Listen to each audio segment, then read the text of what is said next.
Hello అండి. అందరూ ఎలా ఉన్నారు? బాగున్నారా?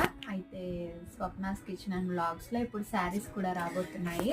అయితే నేను కేఆర్ కలెక్షన్స్ అని శారీస్ అయితే స్టార్ట్ చేస్తున్నాను. మీరెవరైనా ఆన్‌లైన్‌లో శారీస్ నచ్చితే ఎలా తీసుకోవాలి అని డౌట్ ఉంటే నేను స్క్రీన్ పైన నెంబర్ ఇస్తాను. దానికి వాట్సాప్ చేయండి. తర్వాత డీటెయిల్స్ అని నేను చెప్తాను మీకు. నాకు మళ్ళీ ఈ ఒకసారి మళ్ళీ మీ సపోర్ట్ అనేది కావాలి. చూద్దాం కేఆర్ కలెక్షన్స్ ఎక్కడి వరకు వెళ్తుందో చూడాలనుకుంటున్నాను నేను కూడా. నెక్స్ట్ వచ్చే వీడియోస్ అన్ని శారీస్ వస్తాయి. స్టాక్ అయితే తెచ్చాను. ఇప్పుడు ఎంతవరకు అయితే కుదిరితే అంత స్టాక్ అయితే పెడతాను. ఈ వీడియో నచ్చితే ప్లీజ్ లైక్, షేర్, కామెంట్ చేయండి. అలాగే ఛానల్ని సబ్స్క్రైబ్ చేసుకోండి. Bye bye.